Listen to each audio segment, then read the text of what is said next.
I don't talk much about this anymore. Honestly, I've tried to forget it.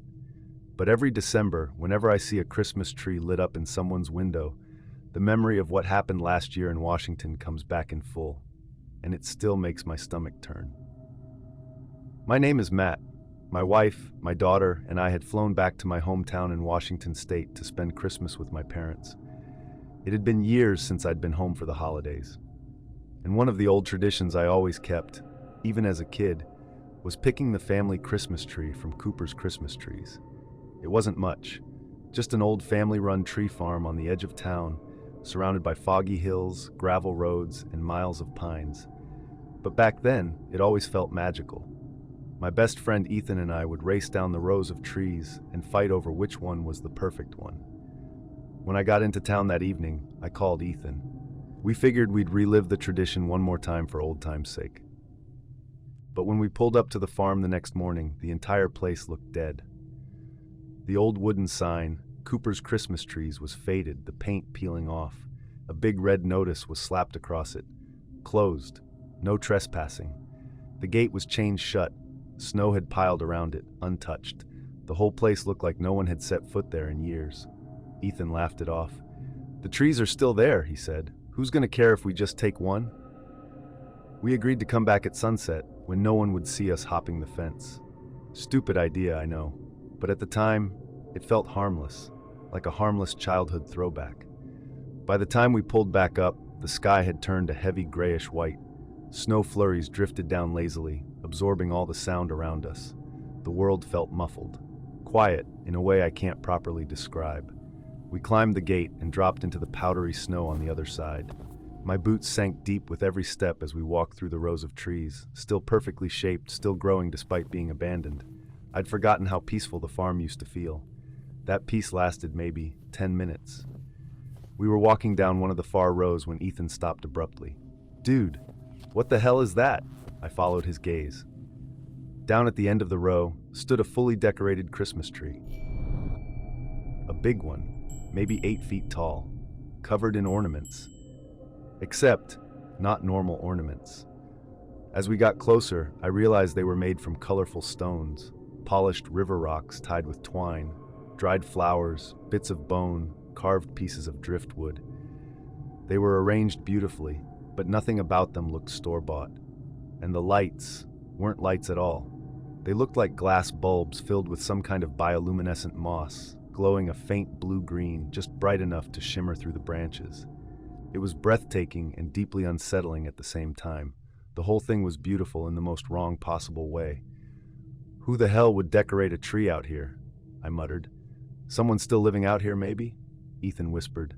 "Like a squatter or something?" Then he stopped talking. I realized why a second later, because sitting at the top of the tree was a head. A human head. Grayish skin sagging, hair matted with ice, the jaw unhinged slightly.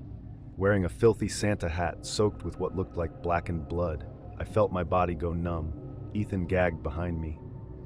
"What the? Matt! Matt, we need to go! We need to go right now!" That's when we heard it. A sound drifting through the forest behind the tree line. Voices, singing. Except it wasn't normal singing. It was like a warped version of a Christmas carol. Dragged out syllables, off-key humming, rhythmic chanting. The kind of sound that prickles the back of your neck instantly. We both swung our flashlights toward the sound, and that's when we saw them. 3 women, walking out from between the trees in a slow, synchronized line. Each held a candle that illuminated their faces from below, casting their faces in a grotesque upward glow. They were old, grotesque, filthy, like they hadn't bathed in months. Their hair hung in tangled ropes, streaked with gray and mud. Their skin was cracked, peeling, frostbitten in places. They wore ragged animal furs stitched together with twine, coated in dirt and dried blood. Their mouths moved as they sang, wide, cracked lips pulling into unnatural smiles. I froze. Ethan grabbed my arm so hard it hurt. We bolted. Branches whipped against my coat as we sprinted through the rows, not even caring which direction we were going, just away. The chanting grew louder behind us, faster, like the women had broken into a run. I heard the slapping of bare feet on frozen ground. Ethan slipped once, crashing into a tree, but I yanked him up by his jacket. We saw the gate through the trees, barely 30 yards away. The sky was almost black now, snow falling in thick sheets. But the singing, the singing, got closer, shrill, breathless, like they were right behind us. I didn't dare look. We reached the gate. Ethan climbed first. I shoved him from below, screaming at him to move. He fell over the top and hit the ground on the other side. I scrambled up after him, my gloves slipping on the icy metal. Just as I swung my leg over, a hand grabbed my boot. It was ice cold and unbelievably strong. I kicked frantically, screaming, until the grip loosened and I dropped down next to Ethan. We didn't look back. We ran to the truck, jumped in, and tore down the road without speaking. When we finally looked in the rearview mirror, the gate was still closed. No one was there, no women, no chanting, just darkness and falling snow. We called the sheriff's department anonymously that night. They said they'd check it out.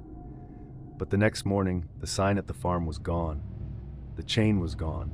The gate stood wide open. When we checked out the decorated tree, there was nothing but a freshly cut stump. Sometimes, when I'm lying awake at night, I swear I still hear that broken, off-key singing, like a Christmas carol carried on the wind.